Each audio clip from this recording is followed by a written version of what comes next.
Doctor ఏ సతీష్ గారు AP Telangana విద్యార్థులకు సుపరిచితమైన పేరు.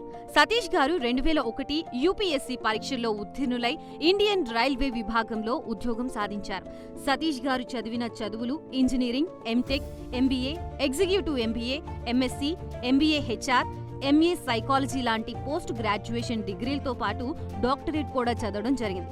డాక్టర్ సతీష్ గారు నిరంతర విద్యార్థి. అలాగే సతీష్ గారు పలు ప్రతిష్టాత్మక కాంపిటేటివ్ పరీక్షల్లో యూపీఎస్సీ నిర్వహించే సివిల్ సర్వీసెస్ పరీక్షల్లో 159వ ర్యాంక్, అలాగే ఇంజనీరింగ్ సర్వీస్లో 24వ ర్యాంక్, గేట్ ఎగ్జామ్లో 4వ ర్యాంక్, క్యాట్ ఎగ్జామ్లో 99.8%, జీమాట్ ఎగ్జామ్లో 760 స్కోర్, ఇలా పలు కాంపిటేటివ్ ఎగ్జామ్స్లో మొదటి ప్రయత్నంలోనే ఎన్నో ర్యాంకులు సాధించారు. ఇన్ని క్వాలిఫికేషన్స్, డిఫరెంట్ కాంపిటేటివ్ పరీక్షల్లో ర్యాంకులు సాధించిన వ్యక్తులు మన ఇండియాలో చాలా అరుదని చెప్పాలి.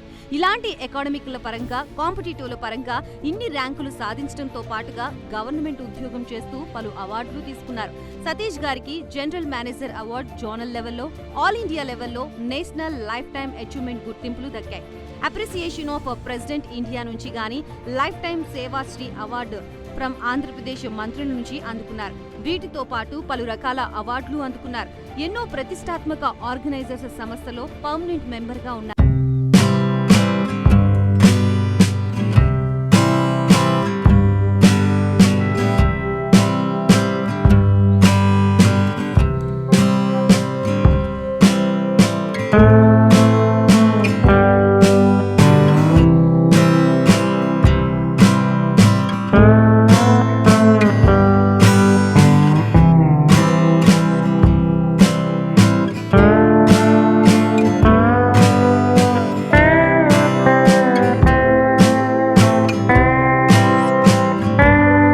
ప్రైవేట్ జాబ్లే కాకుండా ప్రపంచ దేశాల్లోని జాబ్స్ పై కూడా అవగాహన కల్పిస్తూ ఉంటారు. ఉద్యోగాలతో పాటు పెద్ద చదువులైన ఐఐటి వంటి వాటిపై సెషన్స్ నిర్వహిస్తూ ఉంటారు. ఇప్పటి వరకు 3 లక్షల సెమినార్లు ₹1 తీసుకోకుండా ఉచితంగా నిర్వహించారు. ఇందులో భాగంగా మన ప్రైమ్ 9 ద్వారా విద్యార్థులకి మోటివేషన్ ఇవ్వడానికి మీ ముందుకు వస్తున్నారు డాక్టర్ సతీష్ గారు.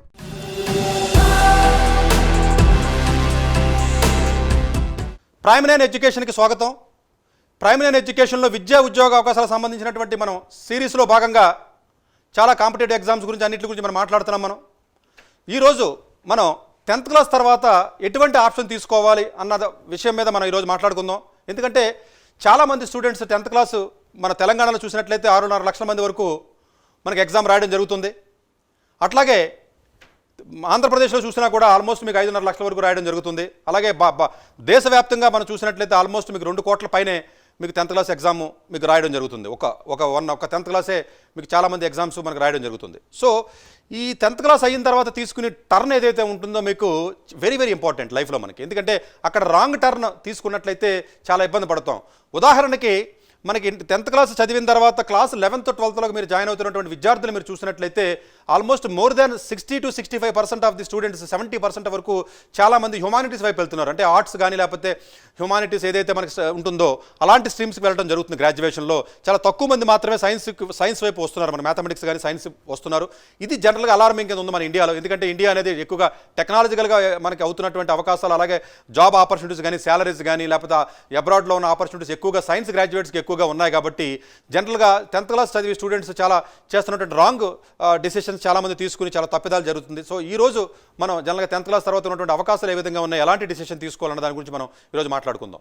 సో జనరల్గా లైఫ్లో మీరు చూసినట్లయితే జనరల్గా మనం ఒక 40 years వరకు మనం జాబ్ చేస్తాం. మనం 40 years వరకు మన కెరియర్ అంటాం. మనం 40 years వరకు మనం జాబ్ చేసి కెరియర్ ఏదైతే ఉంటుందో ఆ మొత్తాన్ని డిసైడ్ చేసేది ఏముంటుందంటే మనం కాలేజీలో ఏదైతే చదువుతాం గ్రాడ్యుయేషన్లో అది డిసైడ్ చేస్తుంది. మీరు చూసినట్లయితే ఇక్కడ చూసినట్లయితే ఇది జనరల్గా కంప్లీట్గా ఒక ఎంత టైం మనం అంటే ఒక 40 years వరకు మనం ఎక్కువగా మనం కెరియర్లో మనం ఉంటాం. మనం చాలా తక్కువ టైం మాత్రమే మనం కాలేజీలో ఉండడం జరుగుతుంది. ఫస్ట్ది క్లాస్ 1 to 12 అది యాక్చువల్గా స్క్రీన్ ఫుల్గా రాలేదు. అంటే క్లాస్ 1 to 12 మీరు చూసినట్లయితే జనరల్గా కొంత టైం మనం 12 years వరకు మనం చదువుతాం. తర్వాత గ్రాడ్యుయేషన్ చదువుతాం. అట్లాగే తర్వాత వచ్చేటప్పటికి కెరియర్ ఉంటుంది మనకి. సో ఏదైతే మనకి మొత్తం లైఫ్ని డిసైడ్ చేసే ఫ్యాక్టర్ ఏదైతే ఉంటుందో గ్రాడ్యుయేషన్. కాబట్టి ఆ గ్రాడ్యుయేషన్కి వెళ్ళడానికి మళ్ళీ డిసైడింగ్ ఫ్యాక్టర్ ఏంటంటే 11th and 12th. కాబట్టి డెఫినెట్గా ఇప్పుడు తీసుకున్న డిసిషనే మీ యొక్క గ్రాడ్యుయేషన్ని, మీ యొక్క కెరియర్ని, మీ యొక్క లైఫ్ని డిసైడ్ చేస్తుంది. సో అందువల్ల రియల్ ఇన్వెస్ట్మెంట్ ఏం చెప్తామంటే లైఫ్లో మనం డెఫినెట్గా ఇప్పుడు కూడా టైమే. సో చాలామంది స్టూడెంట్స్ అంటే మా గోల్ ఇది సార్, మా అంబిషన్ ఇది, లేదా ప్యాషన్ ఈ విధంగా ఉంది, డిజైర్ ఈ విధంగా ఉంది, డ్రీము, ఇలా రకరకాలుగా చెప్తూ ఉంటాం మనం యాక్చువల్గా. కానీ యాక్చువల్గా ఏంటంటే సరైనటువంటి అవగాహన లేకుండా మనం ఏదైతే అలాంటి పదాలు మనం ఎక్కువగా యూజ్ చేస్తామో అది పూర్తిగా అవగాహన తెచ్చుకుని కెరియర్ మీద అప్పుడు కానీ మనం ఏదైనా డ్రీమ్ ఫిక్స్ చేసుకున్నట్లయితే చాలా బాగుంటుంది. అంతే తప్ప మెచ్యూరిటీ సరిగ్గా లేకుండా 10th క్లాస్ పిల్లలు సార్ నేను సినిమాల్లోకి వెళ్దాం అనుకుంటున్నాను, లేకపోతే సోషల్ సర్వీస్ చేద్దాం అనుకుంటున్నాను, లేకపోతే నేను ఇప్పుడే ఐఏఎస్ అయిపోదాం అనుకుంటున్నాను, లేకపోతే ఇప్పుడే ఐపీఎస్ అయిపోదాం అనుకుంటున్నాను, ఎంటర్ప్రెన్యూర్ అవుదాం అనుకుంటున్నాను, ఇలాంటి జనరల్గా అవగాహన లేకుండా ఎక్కువగా పిల్లలు తీసుకునేటువంటి స్టెప్స్ ఏవైతే ఉన్నాయో అవి ఫైనల్గా ఎక్కువగా డిజాస్టర్స్ అవుతున్నాయి. ఎందుకంటే ఎక్కువ మంది విలేజెస్లో కానీ లేకపోతే చిన్న స్కూల్స్లో, గవర్నమెంట్ స్కూల్స్లో కానీ ప్రైవేట్ స్కూల్స్లో చదివే విద్యార్థులు చాలా వరకు రాంగ్ డెసిషన్స్ తీసుకుని చాలా ఇబ్బంది పడుతున్నారు. అందుగురించే కెరియర్ని 10th క్లాస్లో కానీ మీరు ప్లాన్ చేసుకోవడంలో ఫెయిల్ అయితే లైఫ్ మొత్తం కూడా మనమే ఫెయిల్ చేసుకున్నట్టు అవుతాం. డెఫినెట్గా కెరియర్ని ప్లాన్ చేసుకునేటప్పుడు తీసుకోవాల్సినటువంటి జాగ్రత్తలు ఏంటంటే ఎప్పుడు మన కరెక్ట్ డిసిషన్ తీసుకోవాలంటే 10th క్లాస్ తర్వాత తీసుకునే స్టెప్ మేజర్ స్టెప్ అన్న విషయాన్ని మీరు గుర్తుపెట్టుకోవాలి. అట్లాగే మీరు చేసేటప్పుడు ఎప్పుడు కూడా మనకు ఉన్నటువంటి స్ట్రెంగ్త్ ఏంటి, మనకు ఉన్నటువంటి వీక్నెస్ ఏంటి, లేకపోతే మనకి దేని మీద మనకి ఇంట్రెస్ట్ ఉంది, లేకపోతే దేంట్లో ఎక్కువ మనం హ్యాపీగా ఉండగలం, ఇవన్నీ కూడా ఫ్యాక్టర్స్ మీరు దృష్టిలో పెట్టుకోవాలి. కానీ 10th క్లాస్లో ఉన్నటువంటి విద్యార్థులకి అలాంటి వాటి మీద అవగాహన ఉండదు. ఇప్పుడు ఏదో ఒక టీవీలో మనం కంప్యూటర్ గేమ్ బాగా ఆడతాం కదా అని కంప్యూటర్ ఇంజనీర్ అవ్వలేము. సినిమాలు ఎక్కువ చూస్తాం కదా సినిమా డైరెక్షన్ చేయడం వేరు, సినిమా చూడటం వేరు, కంప్యూటర్ గేమ్ ఆడటం వేరు, కంప్యూటర్ డిజైన్ చేయడం వేరు. సో నేను కార్లు అంటే నాకు ఇష్టం కదా నేను మెకానికల్ ఇంజనీర్ అవుతాను. ఇలాంటిది ఏదైతే కొంత జనరల్గా ఎమోషనల్గా డెసిషన్స్ అలా అనిపిస్తుందో ఆ ఏజ్లో పాపం తెలియక రాంగ్ డెసిషన్స్ తీసుకుని చాలామంది ఇబ్బంది పడుతున్నటువంటి వాస్తవాలు ఉన్నాయి. అలా కాకుండా ప్రాబబిలిటీ ఎక్కువ ఉండి సక్సెస్ రేట్ ఎక్కువ ఉన్నటువంటి కోర్సెస్ ఎక్కువగా మనం తీసుకున్నట్లయితే కరెక్ట్గా ప్లాన్ చేసుకుని తర్వాత కెరీర్ ఏ విధంగా వెళ్ళాలి ఏంటి అనేది జనరల్గా మన గ్రాడ్యుయేషన్లోకి వెళ్ళిన తర్వాత మనకు అవకాశాలు అప్పుడు చాలా కనపడితే మనకి మెచ్యూరిటీ కూడా బాగా పెరుగుతుంది. కాబట్టి వీలున్నంత వరకు కూడా ఒక బెటర్ స్ట్రీమ్లోకి మీరు వెళ్ళినట్లయితే డెఫినెట్గా తర్వాత గ్రాడ్యుయేషన్లో మీకు ఆపర్చునిటీస్ చాలా ప్లెంటీ ఆపర్చునిటీస్ వస్తాయి. కాబట్టి అప్పుడు మంచి ఆపర్చునిటీని పికప్ చేయడానికి అవకాశం ఉంటుంది. సో జనరల్గా 10th క్లాస్ చదివే స్టూడెంట్స్కి 10th క్లాస్ మార్క్స్ కూడా చాలా ఇంపార్టెంట్. చాలామంది ఏమంటారంటే 10th క్లాస్ మార్క్స్తో మాకు పని ఏముంది సార్, ఒకసారి పాస్ అయిన తర్వాత మేము 11th వెళ్ళిపోతాం కదా. కాదండి, మీరు ఎప్పుడన్నా ఫారెన్ వెళ్ళాలన్నా ఫ్యూచర్లో ఎప్పుడు వెళ్ళాలన్నా ఇండియాలోనే ఎంబీఏ చదవాలనుకుంటే ఫ్యూచర్లో ఇప్పుడంటే ఇంజనీరింగ్ ఎంట్రన్స్ రాస్తే ఇంజనీరింగ్ ఎంట్రన్స్ 12th అయిపోయిన తర్వాత మీరు ఇంజనీరింగ్ అడ్మిషన్ మీకు రావచ్చు తప్ప తర్వాత మీరు ఎంబీఏస్కి వెళ్ళాలి అంటే ప్రతి ఐఐఎం అహ్మదాబాద్ మేనేజ్మెంట్ అంటాం, ఎంబీఏలో ఉన్న టాప్ ఇన్స్టిట్యూట్స్ ఐఐఎమ్స్ అన్నీ కూడా జనరల్గా టాప్ మోస్ట్ యూనివర్సిటీస్ ఏవైతే మనకి ఇండియాలో ఉన్నాయో అన్నింటిలోని ఎంబీఏకి వెళ్ళాలంటే స్పెషల్గా క్లాస్ 10th 10% ఆఫ్ వెయిటేజ్ ఇవ్వడం జరుగుతుంది చాలా యూనివర్సిటీస్. అలాగే క్లాస్ 12th మార్క్స్కి డిగ్రీ మార్క్స్ కూడా వెయిటేజ్ ఇవ్వడం జరుగుతుంది జాబ్ ఎక్స్పీరియన్స్కి. ఎందుకంటే ఎంబీఏలకు ఎవరైతే ఫ్యూచర్లో వెళ్ళే అవకాశం ఉంటుందో వాళ్ళకి 10th క్లాస్ మార్క్స్ ఎక్కువగా వెయిటేజ్ ఉంటుంది. అలాగే కన్సిస్టెన్సీ కూడా క్యాంపస్ ప్లేస్మెంట్స్లో జాబ్స్కి వెళ్ళినప్పుడు క్యాంపస్ ప్లేస్మెంట్స్ ఎవరైతే ఉంటారో అతని యొక్క అకాడమిక్ కన్సిస్టెన్సీ అంటారు అది చూడడం జరుగుతుంది. ఫారెన్ యూనివర్సిటీస్కి మీరు ఎంఎస్ అప్లై చేసిన, గ్రాడ్యుయేషన్ అప్లై చేసిన 10th క్లాస్ మార్క్స్కి జనరల్గా వెయిటేజ్ ఇవ్వడం జరుగుతుంది. అంటే చాలామంది స్టూడెంట్స్ ఏ బోర్డు బెటర్ సార్ మనం అని అంటారు. అంటే మనకు అందరికీ తెలిసిందే సిబిఎస్ఈ ఉంటుంది, అలాగే స్టేట్ బోర్డు ఉంటుంది, అలాగే ఐబీ కరికులము లేకపోతే ఐఎస్సీ సర్టిఫికేట్స్ ఉంటాయి. మనకి ఏ బోర్డు బెస్ట్ అని చెప్పి అంటారు. జనరల్గా స్పెసిఫిక్గా మన లాస్ట్ 10 సంవత్సరాల నుంచి ఇండియన్ గవర్నమెంట్ ఏం చేస్తుందంటే చాలా వరకు ఈ బోర్డు సిలబసెస్ని కన్వర్జ్ చేస్తున్నాయి. అంటే చాలా వరకు స్టేట్ సిలబస్ని సిబిఎస్ఈతో ఈక్వల్ చేయడం కానివ్వండి, లేకపోతే ఐఎస్సీ సిలబస్ చాలా వరకు కన్వర్ట్ చేసుకుంటూ వెళ్తున్నాయి. బట్ ప్రాబబ్లీ ఐబీ అనేది ఇంటర్నేషనల్ కరికులం కాబట్టి అదొకటే కొంచెం డిఫరెంట్గా ఉంటుంది. మిగిలినటువంటివి ఏదైతే ఉన్నాయో సిలబస్లో ఇదివరకు ఉన్నంత డిఫరెన్స్ అయితే ఎక్కువగా లేదు కాబట్టి పెద్దగా డిఫరెన్స్ ఉండదు. కానీ మీరు తీసుకునేటప్పుడు మీరు ఏ బోర్డు తీసుకోవాలి ఏంటి అనేది ఆలోచన చేసినట్లయితే జనరల్గా సిబిఎస్ఈ బోర్డు అనేది హోలిస్టిక్గా మీకు బెటర్గా ఉంటుంది. డెఫినెట్గా అన్ని లాంగ్వేజెస్ మీద అన్నింటి మీద ఎవరైతే జనరల్గా లా కోర్సుకి కానీ లేకపోతే హ్యుమానిటీస్కి కానీ కమ్యూనికేషన్ స్కిల్స్ ఎక్కువ ఉన్నటువంటి కోర్సెస్కి కానీ ఇలాంటి కోర్సెస్కి ఎవరైతే వెళ్దాం అనుకుంటారో అంటే ఎక్స్ట్రీమ్గా నేను ఐఐటీఏ చదువుతాను ఇంకేం చదవను, లేకపోతే ఓన్లీ నీటే చదువుతాను ఏం చదవను, కార్పొరేట్ ఎడ్యుకేషన్లోకి వెళ్తాను అంటే తప్ప వీలున్నంత వరకు సిబిఎస్ఈ మీరు చదివినట్లయితే హోలిస్టిక్గా మీరు డెవలప్ అవుతారు. సిబిఎస్ఈలో ఉన్నటువంటి ఒక మైనస్ అనుకోండి ప్లస్ అనుకోండి ఏంటి ఉంటుంది 11th పబ్లిక్ ఎగ్జామ్ ఉంటుంది, డైరెక్ట్గా 12th పబ్లిక్ ఎగ్జామ్ ఉంటుంది. కాబట్టి ఆ పబ్లిక్ ఎగ్జామ్లో స్టేట్ బోర్డులో ఉన్నట్టుగా ప్రీవియస్ ఇయర్ పేపర్స్ ఒక 5-6 ఇయర్స్ పేపర్స్ మనం చదివేస్తే అందులోంచి 98% 95% ఏదైతే స్టేట్ బోర్డులో వచ్చే అవకాశం ఉందో సిబిఎస్ఈలో అలా వచ్చే అవకాశం ఉంటుంది. కాబట్టి డెఫినెట్గా సిబిఎస్ఈ బోర్డు ఎవరైతే చదువుతారో సఫిషియెంట్ టైము మీరు ఇస్తే తప్ప ఆ క్వశ్చన్స్ కొంత క్రియేటివ్గా కొంత ఓన్గా రాసే అవకాశం ఉంటుంది, అలాంటి అవసరం ఉంటుంది. కాబట్టి క్వశ్చన్స్ రిపీటెడ్గా ఎక్కువ రావు. కాబట్టి జనరల్గా బాగా చదివి కాన్సెప్చువల్గా స్ట్రాంగ్గా ఉంటే తప్ప సిబిఎస్ఈలో స్కోర్ ఎక్కువ చేయడం కుదరదు. అదే స్టేట్ బోర్డులో అయితే జనరల్గా మన ఆంధ్ర తెలంగాణలో చూసుకున్నట్లయితే ఒక ప్రీవియస్ ఇయర్కి సంబంధించిన బుక్లెట్లో కొన్ని క్వశ్చన్స్ ఇస్తారు. ఆ క్వశ్చన్స్ మనం చదివినట్లయితే ఎక్కువగా మార్కులు వచ్చే అవకాశం ఉంటుంది. మార్క్స్ ఎక్కువ రావాలి, నేను ఎక్కువ పెద్దగా కష్టపడలేను, పర్సంటేజ్ రావాలి అని ఎవరైతే అనుకుంటారో వాళ్ళు స్టేట్ బోర్డుకి వెళ్తారు. సిబిఎస్ఈకి వెళ్తే అడ్వాంటేజ్ ఏంటంటే 11th మీకు పబ్లిక్ ఎగ్జామ్ ఉంటుంది. కాబట్టి 11th క్లాస్ అంతా కూడా మీరు దేని మీద ఫోకస్ పెట్టచ్చు. ఒక శాట్ ఎగ్జామ్ రాద్దాం, లేకపోతే అబ్రాడ్ వెళ్దాం, లేకపోతే ఏదైనా ఐఐటీ ఎగ్జామ్ ప్రిపేర్ అవుదాం, నీట్ ఎగ్జామ్ ప్రిపేర్ అవుదాం, ఇలాంటి అంబిషన్ ఫౌండేషన్స్ స్ట్రాంగ్గా ఉంటాయో 11th వాళ్ళు బాగా కానీ ఫినిష్ చేయగలిగే కెపాసిటీ వాళ్ళకి ఉన్నట్లయితే 12th బోర్డ్ ఎగ్జామ్ ఫోకస్ చేయొచ్చు మీరు 6 months. 11th బోర్డ్ ఎగ్జామ్స్ ఉండవు కాబట్టి ఇంటర్నల్ ఎగ్జామ్సే కాబట్టి అక్కడ ఫోకస్ ఎక్కువగా ఇవ్వడం జరుగుతుంది. ఎవరైతే జనరల్గా ఇంజనీరింగ్ కానీ లేకపోతే నీట్కి కానీ కార్పొరేట్ ఇన్స్టిట్యూట్స్లో జాయిన్ అవుతారో జనరల్గా వాళ్ళు స్టేట్ సిలబస్లోనే ఎక్కువగా జాయిన్ చేస్తారు. రీజన్ ఏంటంటే వాళ్ళు ఎప్పుడు కూడా ఫోకస్ అంతా ఐఐటీ ఎగ్జామ్ లేకపోతే నీట్ లాంటి ఎగ్జామ్స్ చెప్తారు కాబట్టి లాస్ట్ 1 month వాళ్ళు బోర్డ్ ఎగ్జామ్స్ టైం ఇస్తారు కాబట్టి స్టేట్ బోర్డు కాబట్టి ఆ 1 month టైం సరిపోతుంది కాబట్టి వాళ్ళు జనరల్గా మంచి మార్క్స్తోనే బయటకు వస్తారు. సిబిఎస్ఈలో చదివినటువంటి విద్యార్థులకు ఆంధ్రప్రదేశ్లో ఉన్న కార్పొరేట్ ఎడ్యుకేషన్ ఏదైతే ఉందో CBSE board with IIT foundation CBSE board with NEET అనేది ఏదైతే ఉంటుందో అది చాలా కష్టమండి. టాప్ బ్యాచెస్లో ఉన్న ఎవరైతే స్టూడెంట్స్ ఉన్నారో కార్పొరేట్ ఎడ్యుకేషన్లో జనరల్గా స్టేట్ సిలబస్ కాంబినేషనే చేస్తున్నారు. ఎందుకంటే వాళ్ళు వెయిటేజ్ స్టేట్ సిలబస్కి తక్కువ ఇచ్చి ప్రీవియస్ ఇయర్ ఎందుకంటే ఎక్కువగా వాళ్ళకి మార్క్స్ రావడం చాలా ఈజీ కాబట్టి జనరల్గా వీళ్ళ యొక్క కాంపిటేటివ్ ఎగ్జామినేషన్స్కి ఎక్కువగా ఫోకస్ అవ్వడం జరుగుతుంది. అది మీరు ఆలోచన చేసుకుని దాన్ని బట్టి మీరు వెళ్ళాలి. అలాగే ఎవరైతే క్లాట్ ఎగ్జామ్ రాద్దాము, ఎన్ఐడి డిజైన్స్లోకి వెళ్దాము, లేకపోతే సీడ్ ఎగ్జామ్ రాద్దాము, లేకపోతే ఏదైనా హ్యుమానిటీస్కి వెళ్దాము, లిబరల్ ఆర్ట్స్ కోర్సెస్కి వెళ్దాము, లేకపోతే ఏదో అశోక్ యూనివర్సిటీకో లేకపోతే ఢిల్లీ యూనివర్సిటీకో లేకపోతే ఎకనామిక్స్కి వెళ్దాం, ఇలాంటి కోర్సెస్కి ఎవరైతే వెళ్దాం అనుకుంటారో వాళ్ళకి అంత అగ్రెసివ్ ప్రిపరేషన్ ఐఐటీ నీట్కి ఉన్నంత అవసరం లేదు కాబట్టి వాళ్ళు సిబిఎస్ఈలో జాయిన్ అయ్యి జనరల్గా 3 o'clock వరకు స్కూల్ అయిపోతుంది కాబట్టి తర్వాత ఏదైనా ఆన్లైన్ కానీ ఆఫ్లైన్ కానీ జనరల్గా ఏదైనా కోచింగ్స్ తీసుకున్నా 2 hours 1 hour కోచింగ్ తీసుకున్నా ఇప్పుడు 5 years MBA ఉంది మీకు ఐఐఎమ్స్లో దానికి వెళ్ళాలంటే ఎన్డీఏకి వెళ్ళాలి. ఇలాంటి వాటికి జనరల్గా ఒక 2 to 3 hours మీరు ప్రిపేర్ అయినట్లయితే 11th 12th సరిపోతుంది కాబట్టి అలాంటి వ్యక్తులు సిబిఎస్లో ఉన్నట్లయితే జనరల్గా అక్కడ ఓవరాల్ డెవలప్మెంట్ నాలెడ్జ్ వచ్చినట్టు ఉంటుంది. ఎడిషనల్గా 2-3 hours కోచింగ్ తీసుకునే టైం మిగులుతుంది కాబట్టి ఆ కాంబినేషన్ సరిపోతుంది. ఫారెన్ వెళ్ళాలి, అబ్రాడ్ వెళ్ళాలి, ఓన్లీ శాట్ ఎగ్జామ్ రాస్తే సరిపోతుంది. క్లాస్ 12th మార్క్స్ వెయిటేజ్ ఉంటే సరిపోతుంది కాబట్టి ఐఐటీ నీట్ లాంటి ఎగ్జామ్స్కి అవసరం లేదు కాబట్టి వాళ్ళు సిబిఎస్ఈ కాంబినేషన్ తీసుకోండి. ఓన్లీ జనరల్గా ఐఐటీ నీట్ పర్ఫెక్ట్గా ఇదే నేను కొడతాను, నేను గ్యారంటీగా స్ట్రాంగ్ క్యాండిడేట్ని ఎట్టి పరిస్థితుల్లో నా ఫోకస్ సింగిల్ ఫోకస్గా ఉంది అన్న విద్యార్థులు ఎవరైతే ఉన్నారో వాళ్ళు స్టేట్ సిలబస్ జనరల్గా చదివితేనే బెటర్. అది బెటర్ కూడా కాదంటే అంటే అలాంటి అవకాశం తప్ప వేరే అవకాశం తెలుగు రాష్ట్రాల్లో లేదు. అట్లాగే ఐఎస్సి అంటారంటే అంటే జనరల్గా అంటే ఐసిఎస్సి అంటారు 10th class వరకు, 11th 12th వచ్చేటప్పుడు ఐఎస్సి అంటారు. ఇండియన్ స్కూల్స్ ఏదైతే ఈ సర్టిఫికేట్ ఎగ్జామినేషన్ ఏదైతే ఉంటుందో ఈ పర్టికులర్ ఏదైతే ఉంటుంది ఇది జనరల్గా కరికులం చాలా స్ట్రాంగ్గా ఉంటుంది, చాలా బాగుంటుంది. ఎవరైతే ఫారెన్ యూనివర్సిటీస్ ఎక్కువగా వెళ్దాం అనుకుంటారో దీనికి ఎక్కువగా వాల్యూ ఇస్తారంటే ఉదాహరణకు మీకు ఒక యూకేలో ఆక్స్ఫర్డ్ యూనివర్సిటీకి మీరు అప్లై చేయాలి, క్యాంబ్రిడ్జ్ యూనివర్సిటీకి అప్లై చేయాలి, ఇంపీరియల్ కాలేజ్ లండన్, ఇవన్నీ కూడా వరల్డ్ టాప్ 10లో ఉన్నటువంటి కాలేజీలు. యూకేలో ఉన్నటువంటి కాలేజీలు కూడా వరల్డ్ టాప్ 10 ప్లస్ యూకేలో కూడా టాప్ 3 కాలేజెస్ ఇవి. ఇలాంటి కాలేజెస్కి అప్లై చేయాలంటే స్టేట్ బోర్డు తీసుకోరండి, వాళ్ళు ఓన్లీ సిబిఎస్ఈ బోర్డే తీసుకుంటారు. ఎవరైతే అబ్రాడ్ వెళ్ళాలనుకుంటారో ఓన్లీ శాట్ కాంబినేషన్తో ప్రిపేర్ అవుదాం అనుకుంటారో my sincere advice only to join in the CBSE board only. ఎందుకంటే ఈ సిబిఎస్ఈ బోర్డులో జాయిన్ అయ్యి బోర్డు మార్క్స్ మీద మీరు ఫోకస్ పెట్టి జనరల్గా మంచి మార్క్స్ కానీ మీరు తెచ్చుకున్నట్లయితే డెఫినెట్గా మీకు ఈ శాట్ కాంబినేషన్ కానీ లేకపోతే కాలేజీ బోర్డు అడ్వాన్స్డ్ ప్లేస్మెంట్స్ అంటారు అలాంటి అడిషనల్గా మీకు తీసుకున్నట్లయితే డెఫినెట్గా మీకు బయటకు వెళ్ళడానికి ఎక్కువగా మీకు అవకాశం ఉంటుంది. సో ఐఎస్సీ సిలబస్ తీసుకున్నా కూడా పర్లేదు. ఐఎస్సీ సిలబస్ ఆఫర్ చేసే స్కూల్స్ చాలా తక్కువ ఉన్నాయండి, less than 10 schools ఉంటాయి మనకి 11th 12th. తెలంగాణ ఆంధ్రాలో చూసుకుంటే చాలా తక్కువ ఉంటాయండి 11th 12th. 10thలో కొంచెం ఎక్కువ ఉన్నప్పటికీ కూడా 11th 12th ఐబీ కరికులం ఎవరైతే ఇంటర్నేషనల్గా డెఫినెట్గా ఇంటర్నేషనల్గా నేను వెళ్ళాలి లేకపోతే మా పేరెంట్స్ అక్కడ ఉన్నారు అని ఎవరైతే అనుకుంటారో ఐబీ కరికులం జనరల్గా ఐబీ కరికులం కూడా ఎక్కువ వెయిటేజ్ ఉంటుంది, డెఫినెట్గా ఉంటుంది. సో ఓవరాల్గా మీకు అర్థం చేసుకోవాల్సింది ఏంటంటే మీ అంబిషన్ ఏ విధంగా ఉంది ఏంటి. నేను సింపుల్గా నేను మామూలుగా ఏదో డిగ్రీ చదువుకుంటాను లేదా బీఎస్సీ చదువుతాను, హ్యూమానిటీస్కి వెళ్తాను, నాకు పెద్దగా ఎక్కువ కష్టపడలేను లేకపోతే నా మార్కులు ఉంటే సరిపోతుంది అనుకున్న వాళ్ళు స్టేట్ బోర్డ్స్లో జాయిన్ అవ్వండి.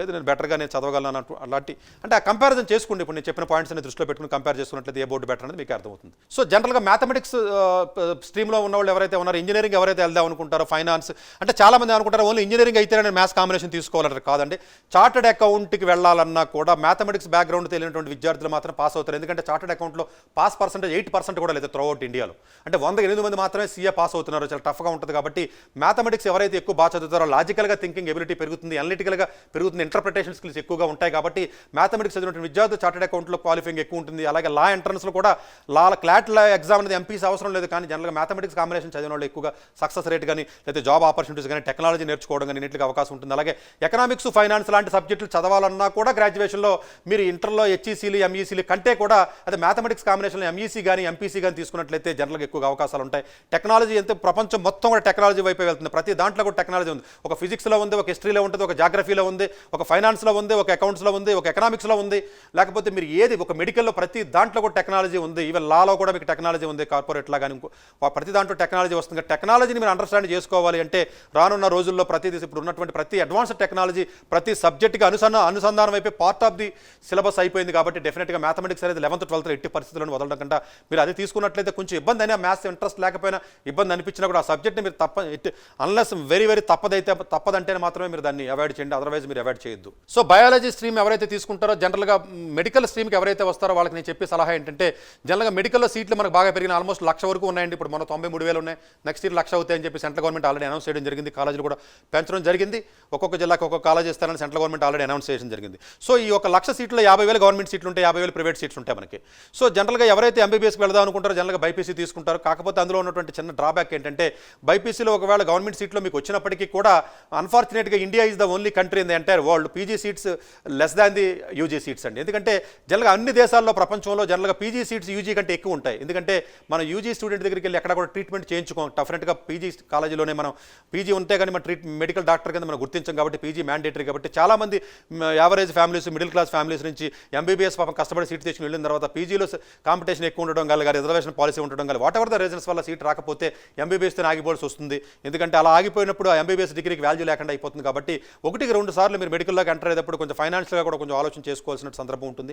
అట్లాగే బయట కంట్రీస్కి మాత్రం ఎట్టి పరిస్థితులు వెళ్ళొద్దని సపరేట్గా నేను వీడియో చేసినప్పుడు దాంట్లో మాట్లాడుతున్న ఎట్టి పరిస్థితుల్లో బయట కంట్రీకి వెళ్ళాలంటే చాలా రూమ్స్ ఎన్ఎంసీ రూల్స్ చాలా వరకు మార్చడం జరిగిందండి. ఆ సర్టిఫికేట్ వ్యాలిడిటీ కానివ్వండి, సర్టిఫికేట్ తీసుకోవడం కానీ, అక్కడ లోకల్ లాంగ్వేజ్ నేర్చుకోవడం కానీ, ఇక్కడికి వచ్చిన తర్వాత పాస్ పర్సెంటేజ్ ఎంత ఉంటుందని కానీ వేరే కంట్రీ వెళ్తే అక్కడి నుంచి అమెరికా లాంటి దేశాలకు వేరే దేశాలకు వెళ్ళాలంటే ఉన్నటువంటి ఇబ్బందులు ఏంటి ఇవన్నీ కూడా సపరేట్గా ఆల్మోస్ట్ ఒక 1/2 to 1 hour నేను వేరే వీడియోలో మాట్లాడడం జరిగింది. అది మాట్లాడదాం. ఒకవేళ మీరు బయోస్ట్రీమ్లోకి వెళ్ళినట్లయితే ఓన్లీ ఎంబీబీఎస్ ఒకటే దృష్టిలో పెట్టుకోకలేదు, మీకు బీడీఎస్ వెళ్ళొచ్చు, లేకపోతే ఆయుష్ ఆల్టర్నేటివ్ ఆయుర్వేదం కానీ, హోమియోపతి కానీ, ఇలాంటి వాటికి కానీ, లేకపోతే వెటర్నరీ సైన్స్ కానీ, ఫుడ్ టెక్నాలజీ కానీ, డైరీ టెక్నాలజీ, అగ్రికల్చర్ ఇవన్నీ స్ట్రీమ్స్ ఏవైతే హార్టికల్చర్ అలాంటి ఏదైతే ఉన్నాయో సపరేట్ ఎగ్జామ్స్ ఉన్నాయండి.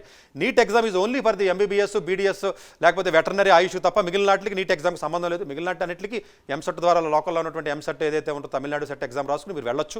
సో హార్టికల్చర్ ఇలాంటివి ఉన్నాయి. సెంట్రల్ లెవెల్లో ఉన్నటువంటి ఆల్ ఇండియా లెవెల్లో కూడా మీకు ఎగ్జామ్స్ ఏవైతే ఉన్నాయో అలాంటి ఎగ్జామ్స్ మీరు రాసుకుని డెఫినెట్గా వెళ్ళొచ్చు. బట్ బైపీసీ తీసుకునే ముందు 1-2 సార్లు ఆలోచించుకోండి. ఎందుకంటే మీరు మ్యాథమెటిక్స్ నుంచి దూరంగా జరుగుతున్నారు కాబట్టి డెఫినెట్గా మీకు రీసెర్చ్ ఇంట్రెస్ట్ లేకపోతే ఇంకోటి ఇంట్రెస్ట్ ఉన్నప్పుడు ఏదైతే ఉందో అది చేయండి. బయాలజీ స్టూడెంట్స్కి ఇంకొకటి చెప్పేది ఏంటంటే ఎవరైతే బయాలజీ మీద ప్యూర్ ఇంట్రెస్ట్ ఉంటుందో మనకి ఇండియాలో సైన్స్ గ్రాడ్యుయేట్స్కి ఐఐటీ టెక్నాలజీకి ఐఐటీస్ ఎలాగ ఉన్నాయో, ఎంబీఏకి ఐఐఎంస్ ఎలాగే ఉన్నాయో, సైన్స్ ఇన్స్టిట్యూట్స్ ఎక్స్క్లూసివ్గా ఇండియాలో పెట్టడం జరిగింది. దోస్ ఆర్ కాల్డ్ ఐఐఎస్సీఆర్స్ అంటారండి, Indian institute of science education and research, IISER. వాళ్ళు ఒక ఎగ్జామ్ పెడతారు, ఐఐటీ అంటారు, ఐఐఎస్సీఆర్ యాప్టిట్యూడ్ టెస్ట్ అని. అందులో కానీ ఎగ్జామ్లో మీరు క్వాలిఫై అయినట్లయితే ఎక్సలెంట్ లైఫ్ ఉంటుందండి. ఐఐటీస్ నుంచి కూడా మీరు అడ్వాన్స్ ఫ్యూచర్లో కంట్రీస్కి వెళ్ళడానికి కష్టంగా టాప్ యూనివర్సిటీస్కి వెళ్ళారు కానీ రీసెర్చ్కి ఐఐఎస్సీఆర్స్ నుంచి even MIT, Stanford, Harvard, Oxford, Cambridge ఇలాంటి ఇంపీరియల్ లాంటి కాలేజెస్ కూడా జనరల్గా వాళ్ళు వెళుతున్నారు మనకి ఐవీ లీగ్స్ అన్నింటికి కూడా. సో ఐఐఎస్సీఆర్లో 7 ఐఐఎస్సీఆర్లో ఉన్నాయి మనకి. డెఫినెట్గా ఎగ్జామ్ రాసినట్లయితే వాటికి వెళ్ళడానికి అవకాశం ఉంటుంది. బయాలజీ స్ట్రీమ్కి వెళ్ళేటప్పుడు మాత్రం వీలున్నంత వరకు మీకు క్లారిటీ లేకపోతే ఎంబైపీసీ తీసుకోండి తప్ప బైపీసీ తీసుకోవద్దు. హ్యుమానిటీస్ ఎవరైతే జనరల్గా ఇంట్రెస్ట్ ఉంటుందో హ్యుమానిటీస్ అనేది జనరల్గా మనకి ఎక్కువగా జాబ్ ఆపర్చునిటీస్ చాలా తక్కువ ఉంటాయండి. టెక్నాలజికల్గా మనకి అడ్వాన్స్మెంట్ అవుతుంది. మన భారతదేశంలో ముఖ్యంగా టెక్నాలజీ వైపే తప్ప మ్యానుఫ్యాక్చరింగ్ సైడ్, ఇండస్ట్రీస్ సైడ్ లేకపోతే ప్రొడక్షన్ సైడ్ చాలా తక్కువగా ఉన్నాం. ఇంకా హ్యుమానిటీస్కి జాబ్ ఆపర్చునిటీ చాలా తక్కువ ఉన్నాయి. అన్ఫార్చునేట్గా మనకి గ్రాడ్యుయేట్స్ మీరు చూసుకున్నట్లయితే ఒక 75 లక్షల మంది గ్రాడ్యుయేట్స్ బయటకు వస్తుంటే అందులో ఆల్మోస్ట్ మీకు 55 నుంచి ఒక 25 లక్షల మాత్రం సైన్స్ గ్రాడ్యుయేట్స్ ఉంటారండి. మిగిలిన అందరూ కూడా మీకు హ్యుమానిటీస్. వీళ్ళందరికీ కూడా జాబులు లేక ఏదో స్విగ్గీలోనో, జొమాటోలోనో, ఓలాలోనో లేకపోతే ఓబర్లోనో ఇలాంటి చోట్ల వేరే చిన్న ఇండస్ట్రీస్లో లేకపోతే పెట్రోల్ బంకుల్లో, షాపింగ్ మాల్స్లో చేసుకుంటున్నారు. ఎందుకంటే మన దగ్గర ఉన్నటువంటి గ్రాడ్యుయేషన్ ఏదైతే ఉందో అంత స్ట్రాంగ్గా గ్రాడ్యుయేషన్ డిగ్రీ మనకు లేదండి అసలు యాక్చువల్గా. ఎందుకంటే అంత క్వాలిటీ లేదు. ఎందుకంటే మనకి ఇండియాలో గ్రేట్ యూనివర్సిటీస్ టెక్నాలజీ కొన్ని ఉన్న ఐఐటీస్ అంటాం, IIITs అంటాం, NITs అంటాం, మెడికల్ అయితే మనకి ఎయిమ్స్ అంటాం, ఇంకోటి అని చెప్తాం, డిజైన్ అంటే నిఫ్ట్లు ఉన్నాయని చెప్తాం, లేకపోతే ఇంకోటి ఏదో యూసీడ్ అని చెప్తాము, లేకపోతే లా అంటే నల్సార్స్ అని చెప్తాం తప్ప హ్యుమానిటీస్కి ఏమీ లేవు, ఆర్ట్స్కి ఏమీ లేవు. ఎక్సెప్ట్ ఏదో Delhi university, JNU university, central university ఇలాంటి కొన్ని యూనివర్సిటీస్ తప్ప. ఇప్పుడు కొత్తగా ప్రైవేట్గా కొన్ని వస్తున్నాయండి. లిబరల్ ఆర్ట్స్ అంటాం మనం, ఫ్లేమ్ యూనివర్సిటీ అని చెప్తాం మనం, అలాగే అశోక యూనివర్సిటీ అని చెప్పడం జరుగుతుంది. ఇలాంటి వాటిలో కొంత బెటర్గా ఉంది. హార్డ్లీ ఎన్నో లక్షల మందిలో వాళ్ళు లెస్ దాన్ 1% కూడా అలాంటి యూనివర్సిటీస్ బయట రావట్లేదు. కాబట్టి మిగిలిన వాళ్ళ కెరియర్ ఉండట్లేదు. ఎట్టి పరిస్థితుల్లో హ్యుమానిటీ జాయిన్ అవ్వద్దు. ముఖ్యంగా నేను చెప్పేది ఏంటంటే చాలా 10th తర్వాత ఐఏఎస్కి వెళ్ళిపోతారు, 12th తర్వాత ఐఏఎస్కి వెళ్ళిపోతారు. మీరు ఇప్పటి నుంచి హిస్టరీ, జాగ్రఫీ చదివే ఐఏఎస్లు అయిపోతారు అనుకుంటారు. గత 10 సంవత్సరాల నుంచి పుట్టగొడుగులుగా యూనివర్సిటీస్, కాలేజెస్ వచ్చి వేల మంది జీవితాన్ని అందరూ నాశనం చేసేస్తున్నారు. 10 సంవత్సరాలు అయింది కాన్సెప్ట్ వచ్చి 12th తర్వాత ఐఏఎస్ అవుతే చేసేస్తాం, 10th తర్వాత చేసేస్తామని 10 మంది కూడా ఇండియా మొత్తం మీద సెలెక్ట్ అవ్వలేదు. నేను ఆన్ ద స్క్రీన్ నేను చెప్తున్నటువంటి విషయం ఏంటంటే 10 సంవత్సరాల నుంచి వేల మంది 100 కోట్లు సంపాదించినటువంటి కోచింగ్ సెంటర్లు ఎవరైతే ఉన్నారో 10 మంది కూడా అవ్వలేదు. ఎందుకంటే సివిల్ సర్వీస్ లాంటి ఎగ్జామ్ క్రాక్ చేయాలంటే హిస్టరీ చదివితే, జాగ్రఫీ చదివితే రాదని సపరేట్గా అది చాలా పెద్ద టాపిక్. దానికి అనలిటికల్ పవర్, లాజికల్ థింకింగ్, లేకపోతే రైటింగ్ స్కిల్స్, ప్రజెంటేషన్ స్కిల్స్, లేకపోతే అది ఒక విషయాన్ని 10 రకాలుగా ఆలోచన చేసే శక్తి కానివ్వండి, డిబేట్స్ చేయడం కానివ్వండి, లేకపోతే ఒక రకమైన బ్రెయిన్ స్ట్రామింగ్ చేసే స్కిల్ సెట్ కానీ, లేకపోతే స్పాంటేనియస్గా రియాక్ట్ అయ్యే నేచర్ కానీ ఇలాంటి స్కిల్ సెట్ అవసరం సివిల్ సర్వీస్ లాంటి ఎగ్జామ్కి, అంతే తప్ప నేను హిస్టరీ జాగ్రఫీ చదివేస్తే కాదండి. చాలామంది వందల వేల మంది విజయవాడలోనే ఇక్కడ అన్ని మోసం చేసి కోచింగ్ సెంటర్ తీసుకొచ్చి ఈ 10th క్లాస్ పిల్లల్ని విలేజెస్లోకి వెళ్ళి మోసం చేసి మార్కెటింగ్ వాళ్ళు వెళ్ళి ఒక్కొక్కడు తీసుకొచ్చి మీ అబ్బాయి ఐఏఎస్ ఐపీఎస్ అవడం అంటే 11 లక్షల మంది రాస్తే 800 ఉద్యోగాలు కూడా ఉండవండి. దాంట్లో ఒక్కళ్ళు కూడా మీకు బీఏలు చదివి బీకామ్లు చదివి డిగ్రీతో పాటు ఇంటిగ్రేటెడ్ చదివినాడు ఒక్క స్టూడెంట్ గత 10 సంవత్సరాలు లేడు. ఆన్ ద స్క్రీన్ నేను ఛాలెంజ్ చేస్తానండి, ఒక్క స్టూడెంట్ లేడు. ఏ కోచింగ్ సెంటర్కి వెళ్ళినా ఇలా సెలెక్ట్ అయిన వాళ్ళు అందరూ కూడా వాళ్ళు ఒక ప్రొఫెషనల్ డిగ్రీ నుంచి ఒక స్కిల్ సెట్తో ఒక టఫ్ అట్మాస్ఫియర్ నుంచి బయటకు వచ్చినటువంటి విద్యార్థులు తప్ప ఒక ఇంజనీరింగ్ స్టూడెంట్, ఒక మెడికల్ స్టూడెంట్, ఒక లా స్టూడెంట్, ఇంకొక స్టూడెంట్ బయటకు వచ్చి వాళ్ళు ఇంటలెక్చువల్గా స్ట్రాంగ్గా ఉంటారు కాబట్టి వాళ్ళు టఫ్ అట్మాస్ఫియర్ నుంచి బయటకు వస్తారు కాబట్టి వాళ్ళు 1 year 1.5 years చదివి కొట్టేస్తారు. హిస్టరీ 5 ఏళ్ళు చదివితే రాదండి, ఎందుకంటే మీరు చదివిన పుస్తకాల నుంచి క్వశ్చన్లు ఎవరు, దాని స్కిల్ సెట్ వేరు. దయచేసి మీరు మోసపోవద్దు. పిల్లలు అందరూ కూడా ఒక్క స్టూడెంట్ అండి హైదరాబాద్ నుంచి కూడా డిగ్రీతో పాటు చదివినాడు ఒక్క స్టూడెంట్ కూడా మీకు సివిల్ సర్వీస్ సెలెక్ట్ అవ్వలేదు. ఎవడైనా కోచింగ్ సెంటర్కి వెళ్ళి అడగండి, ఒక్క స్టూడెంట్ అవ్వడండి. బిఏ చదివి అవుతారు ఎవరో, బిఏ ఒక అశోక యూనివర్సిటీయో, ఒక ఢిల్లీ యూనివర్సిటీ స్కూల్ ఆఫ్ ఎకనామిక్సో, ఒక శ్రీరామ్ కాలేజీయో, ఒక కలకటాలో ఉన్న సెయింట్ ఆన్స్ కాలేజీయో, లేకపోతే ఒక సెంట్రల్ యూనివర్సిటీయో, ఇలాంటి టాప్ యూనివర్సిటీలో చదివితే, లేకపోతే టాటా ఇన్స్టిట్యూట్ ఆఫ్ సోషల్ సైన్స్లో బిఏ ఉంది, అక్కడ చదవండి, షూర్గా మీరు అవుతారు. ఇలాంటి యూనివర్సిటీస్ ఒక 10 ఉన్నాయి. అలాంటి చోట చదివినట్లయితే డైలీ డిబేట్స్, అసెస్మెంట్స్, లేకపోతే ఒక రకమైన ప్రజెంటేషన్ స్కిల్స్ అన్నీ ఉంటాయి. ఇక్కడ ఏంటంటే హిస్టరీలు జాగ్రఫీలు ఆ పుస్తకాలు చదివితే ఏం ఉపయోగం, ఎందుకు పనికిరావు పుస్తకాలు, ఆ సబ్జెక్టు దేనికి పనికిరాదు. అది దయచేసి అలాంటి మోసపోయి మీరు జీవితాన్ని నాశనం చేసుకోవద్దు. సో కామర్స్ ఎవరికైతే ఇంట్రెస్ట్ ఉంటుందో వీళ్ళున్నంత వరకు మ్యాథమెటిక్స్ కాంబినేషన్లో తీసుకోండి. డెఫినెట్గా కామర్స్ అనేది మంచిదే. ఎకనామిక్స్కి, ఫైనాన్స్కి కామర్స్ చదివిన తర్వాత కూడా వెళ్ళే అవకాశం ఉంటుంది బిజినెస్కి కానీ.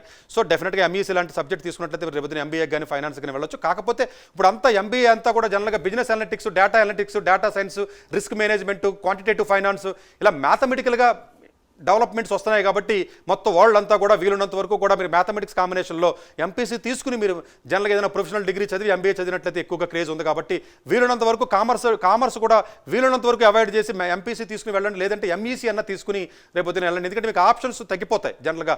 ఎందుకంటే మీకు కామర్స్ ఇంట్రెస్ట్ ఉన్నా కూడా కామర్స్ చాలా మోస్ట్ టాప్ పాపులర్ ఎంబీఏస్ కానీ ఈ రోజు కూడా ఐఐఎమ్స్లో 85% to 92% వరకు మీకు సైన్స్ గ్రాడ్యుయేట్స్ ఐఐఎంలో ఉంటారండి. ఎవరు హ్యుమానిటీస్ నుంచి, ఆర్ట్స్ నుంచి ఐఐఎంలో సీట్ ఎవరికి రావట్లేదు. ఎందుకని ఏ ఎగ్జామ్ రాయాలన్నా ఇంటర్మీడియట్ తర్వాత ఏది రాయాలన్నా కూడా మ్యాథమెటిక్స్ కానీ ఇంగ్లీష్ కానీ ఉంటుంది అందులో. ఫర్ ఎగ్జాంపుల్ రైల్వేలో ఉద్యోగానికి రాయాలి, 10th క్లాస్ క్వాలిఫికేషన్తో రైల్వే ఉద్యోగం రాయాలంటే మ్యాథ్స్ రాయాలి, స్టాఫ్ సెలక్షన్ కమిషన్ రాయాలంటే మ్యాథ్స్ రాయాలి, కానిస్టేబుల్కి వెళ్ళాలంటే మ్యాథ్స్ రాయాలి, 12th మ్యాథ్స్ ఉండాలి, ఎన్డీఏకి వెళ్ళాలంటే మ్యాథమెటిక్స్ ఉండాలి. ఇప్పుడు ఎన్డీఏ ఎగ్జామ్ మీరు రాయాలి, ఆర్మీ ఎయిర్ ఫోర్స్లోకి నావీలోకి వెళ్ళాలంటే మళ్ళీ మ్యాథమెటిక్స్ ఎంపీసీ స్ట్రీమ్ ఉండాలి.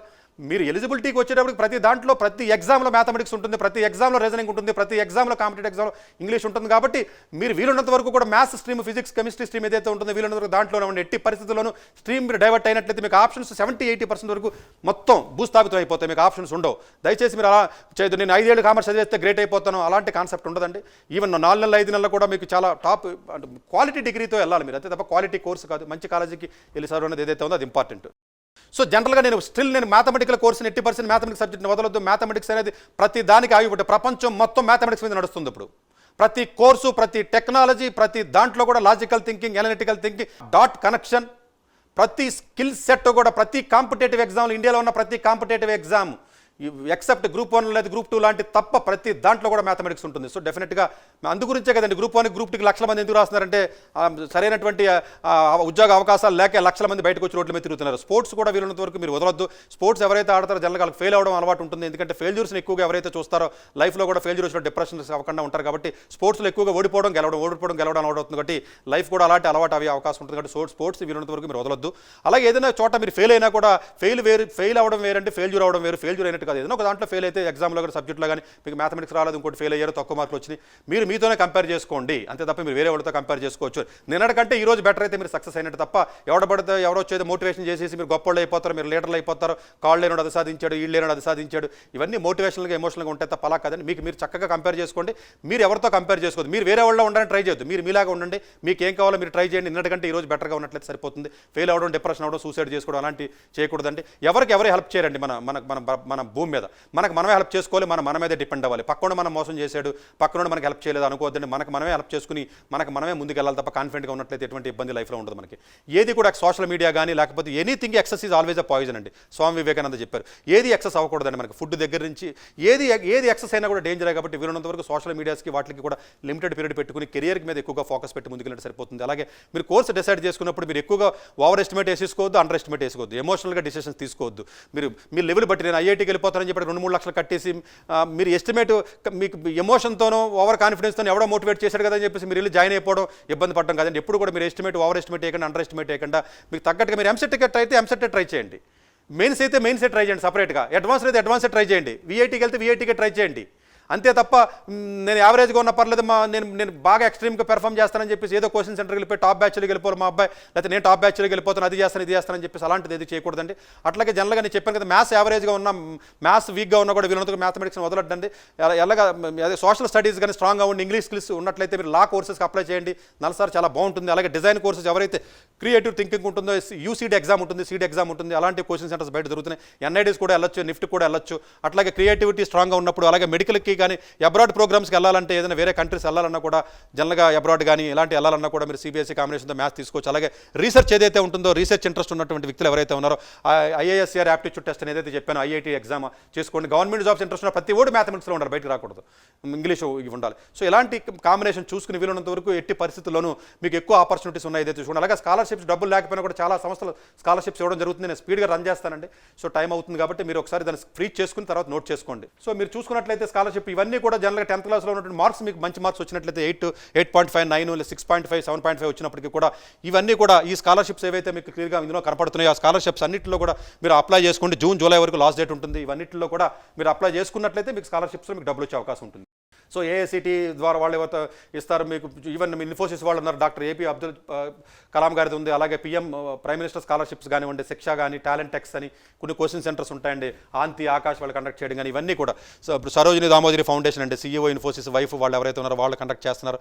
సో విద్యాధన స్కాలర్షిప్ అంటారండి, జనరల్గా సీజీపీ మీరు ఫ్యామిలీ ఇన్కమ్ తక్కువ ఉండి అంటే ఎన్నో వందల స్కాలర్షిప్స్ మనకి 10th క్లాస్ స్టూడెంట్స్ కూడా అవైలబుల్గా ఉన్నాయి. దయచేసి సో ఈ స్క్రీన్ మీరు ఫ్రీజ్ అవుట్ చేసుకుని ఇవన్నీ నోట్ చేసుకుని చక్కగా మీరు ఇంటర్నెట్లోకి వెళ్ళి గూగుల్లోకి వెళ్ళి అప్లికేషన్ పెట్టుకోండి. జూన్ జూలై కల్లా మీకు సరిపోతుంది. అలాగే ఏఐసిటీ వాళ్ళు కూడా ప్రగతి స్కాలర్షిప్ ఇవ్వడం జరుగుతుంది, నువ్వు ఎక్స్క్లూసివ్ గర్ల్స్కి ఇవ్వడం జరుగుతుంది. మినిస్టర్ ఆఫ్ మనకి హెచ్ఆర్ డిపార్ట్మెంట్ ఏదైతే ఉందో వాళ్ళు ఇవ్వడం జరుగుతుంది. డెఫినెట్గా ఒక్కసారి మీరు చేసినట్టు ఫర్దర్ డిగ్రీ వరకు కూడా చివరి వరకు కూడా మీరు స్కాలర్షిప్ ఇవ్వడం జరుగుతుంది. ఒక్కసారి మీరు స్కాలర్షిప్ ఇస్తే మీ మార్క్స్ బట్టి మీకు ఇవ్వడం జరుగుతుంది. కొన్ని ఎగ్జామ్స్ పెట్టి స్కాలర్షిప్ ఇస్తారు, కొన్ని మార్క్స్ బట్టి కూడా ఇవ్వడం జరుగుతుంది. కొన్ని ఎకనామిక్గా కూడా ఉంటాయండి, 3 రకాల స్కాలర్షిప్స్ ఉంటాయి. నీడ్ బేస్డ్ అంటారు, మెరిట్ బేస్డ్ అంటారు, లేకపోతే అట్లాగే మీరు ఏదైతే మెరిట్లో ఎగ్జామ్ లేకపోతే ఇది. అలాగే తెలంగాణ గవర్నమెంట్ అఫీషియల్గా కూడా మనకి ఎవరికైతే గవర్నమెంట్ స్కూల్స్లో లో బడ్జెట్ స్కూల్స్లో చదువుతారో అఫీషియల్గా గవర్నమెంట్ ఆఫ్ తెలంగాణ కానీ ఆంధ్రప్రదేశ్ గవర్నమెంట్ కానీ ఇవ్వడం జరుగుతుంది. ఈ వెబ్సైట్లోకి వెళ్ళి మీరు అప్లై చేసుకున్నట్లయితే మీ స్కూల్ ద్వారా కానీ మీరు కానీ తెలంగాణ epass.cgg.gov.in ఇందులోకి వెళ్ళి మీరు స్కాలర్షిప్స్ అప్లై చేసినట్లయితే చాలా అమౌంట్ మీకు ఇవ్వడం జరుగుతుంది. సో 10th క్లాస్ స్టూడెంట్స్ అందరికీ ఫైనల్గా నేను చెప్పేది ఏంటంటే మీరు ఎమోషనల్గా డిసిషన్ ఏదైతే తీసుకోవద్దు, మీకు ఉన్నటువంటి స్కిల్ని మీరు అసెస్మెంట్ చేసుకుని మీరు ఒక గవర్నమెంట్ జాబ్కి వెళ్ళాలన్నా దేనికి వెళ్ళాలన్నా కూడా వీలున్నంత వరకు ఎంపీసీ తీసుకోండి. మీరు చదవకపోయినా మార్కులు తక్కువ వచ్చినా కూడా కష్టపడి ఆ మ్యాథమెటిక్స్ని మీరు బిల్డ్ చేసుకోండి. ఎక్కువ అవకాశాలు ఉంటాయి.